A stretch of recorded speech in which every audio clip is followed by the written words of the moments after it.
segunda aula, e ainda continuando a falar dos princípios formadores, né, do título de crédito, nós entraremos agora no princípio da inoponibilidade das exceções pessoais, desculpa. E aí nós temos que entender o quê? Que quando eu falo dessa relação, dessa expressão utilizada, nós estamos dizendo, fazendo referência a um sentido técnico, né, que significa defesa, tá? Então, o princípio da inoponibilidade, acerca das exceções pessoais, ao terceiro de boa-fé, por sua vez, nada mais é o quê? Do que a manifestação processual do princípio da autonomia, tá?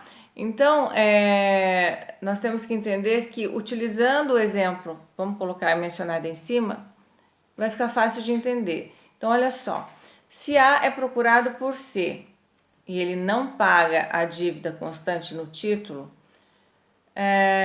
C poderá executar A e este, ao apresentar embargos, não poderá opor o vício existente na relação originária travada entre A e B. Perfeito? Então, com efeito, o que a gente tem? Que os vícios relativos à relação que originou o título são o quê? Oponíveis apenas contra quem? Contra B, mas não contra C, que é um terceiro de boa fé que recebeu o título legitimamente. Então, em função desse princípio, do princípio da autonomia, o portador legítimo do título de crédito ele exerce um direito próprio e autônomo que se desvincula das relações jurídicas existentes. Por força do quê? Exatamente desse princípio da abstração.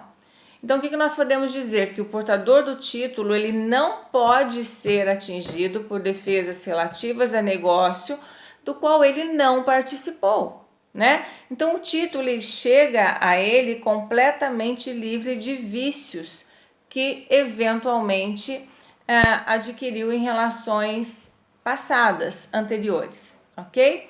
Então, a inoponibilidade das exceções pessoais ao terceiro de boa-fé, ela está assegurada pelo artigo 17 da Lei Uniforme, segundo a qual, o que ela diz? Vamos lá?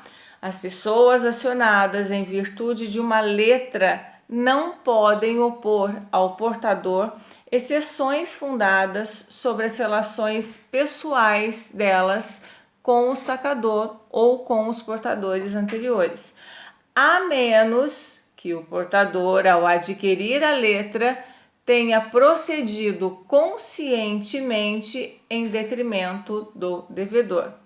Então, no mesmo sentido, né, vai dispor ainda quem? O artigo 916 do Código Civil, que expressa o quê? Né? Que as exceções fundadas em relação ao devedor com os portadores precedentes, eles somente poderão se pôr,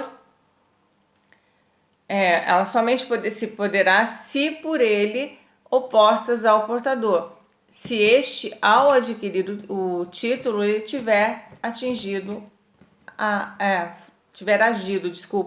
de boa fé, melhor, de má fé. Hoje eu tô errando, gente, pelo amor de Deus.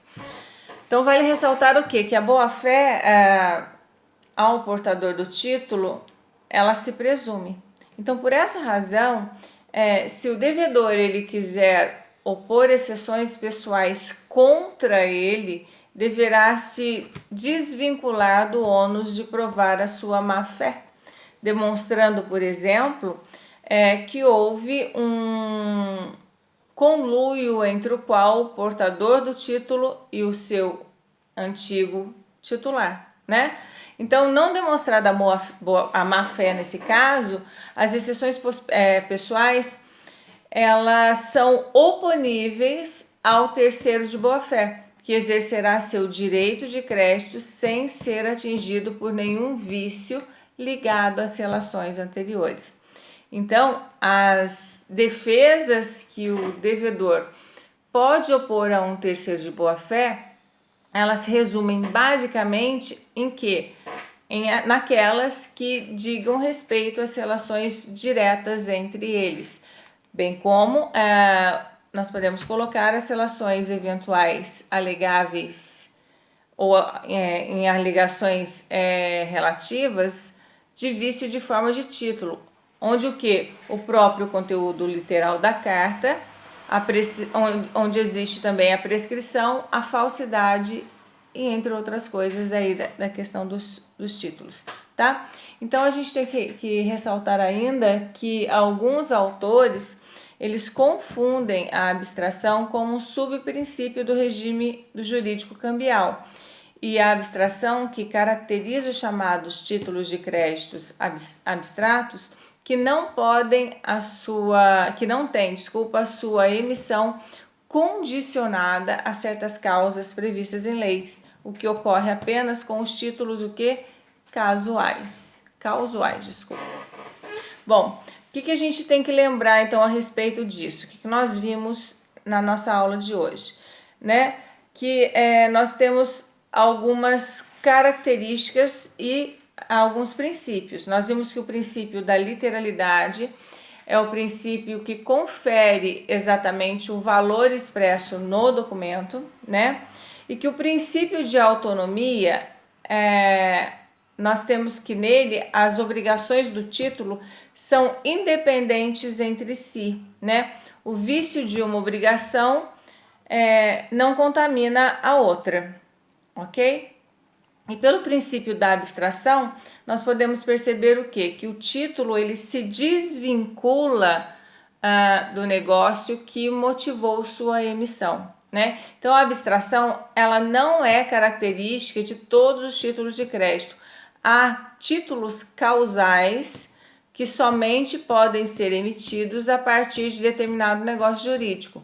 A duplicata ela é um título causal que só pode ser emitido em razão da compra e venda de mercadorias ou de um contrato de prestação de serviços, tá?